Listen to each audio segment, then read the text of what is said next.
Hello, everyone. I'm Ryan Chan, the CEO and founder of Upkeep. Today, we're going to tap into the world of key performance measures used by the most successful manufacturing plants globally. We'll reveal what overall equipment effectiveness, or OEE, is, why it matters, and how you can calculate and improve it to achieve world-class ratings. So, if you're part of a maintenance or operations team, stay tuned to boost your knowledge and enhance your team's success. OEE was conceptualized and introduced by the father of total productive maintenance, Seiichi Nakajima. In his book Introduction to TPM, he noted that the top-performing companies have OEE scores of 85% or more, which is considered a world-class rating. However, an average company might only have an OEE score of around 40%. So what exactly is overall equipment effectiveness? Well, OEE is a standard used for measuring plant performance. Calculating a plant's OEE helps identify areas that are holding the plant back from performing at maximum capacity. There are three main factors that drive a plant's performance and contribute to its OEE score. These are availability, performance efficiency, and the rate of quality products. Nakajima provides ideal scores for each of these factors to achieve a world-class OEE rating. He suggests aiming for an availability score greater than 90%, a performance efficiency score greater than 95%, and a rate of quality products score greater than 99%. In other words, aim to have an OEE of 77% or greater. Now, let's dive into how to calculate OEE. Firstly, we have availability. This quantifies the amount of time that equipment is able to perform its function. It's calculated as the ratio of the actual operation time to the available time per day. For example, if a full working shift per day is 8 hours, with an accumulated planned downtime of 1 hour per day, the actual operation time equals 7 hours per day. This brings the availability to 87.5%. Secondly, we have performance efficiency.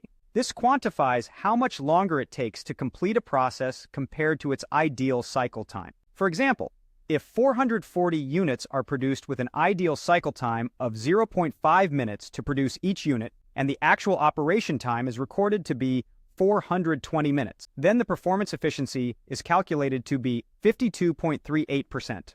Thirdly, we have the rate of quality products. This quantifies how much of the total produced units are within the acceptable standards of good quality. For a batch of 440 units, produced with only 435 units of acceptable quality, the rate of quality products is calculated to be 97.73%. Lastly, to calculate the overall equipment effectiveness, we multiply the three main factors. Given the examples above, the OEE score is 44.79%. Now that we know how to calculate OEE, let's talk about how to improve it. Being aware of the factors contributing to OEE allows for proper planning to proactively reduce process inefficiencies and losses. Improving one or all of the factors will in turn improve the OEE of the plant. A good start is to eliminate the 6 big losses that every manufacturing unit should be aware of. Each of these 6 points directly impacts at least one of the factors that constitutes the overall effectiveness. 1. Avoid equipment failure. This refers to mechanical breakdowns of key equipment,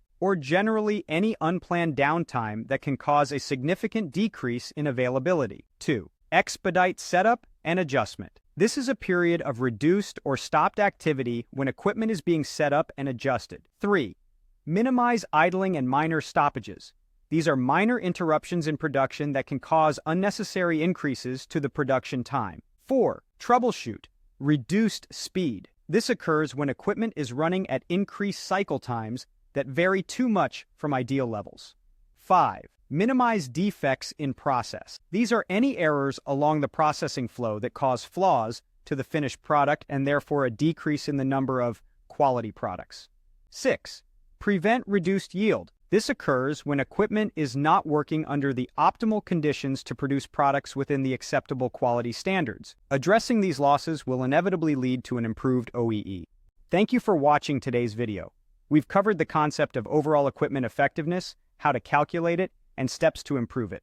Remember, improving your OEE is a continuous process, and it starts with understanding and measuring these key factors. If you found this video helpful, please subscribe to our channel for more insightful content. For more resources and information, visit our website at upkeep.com. Keep learning, keep improving, and see you in the next video.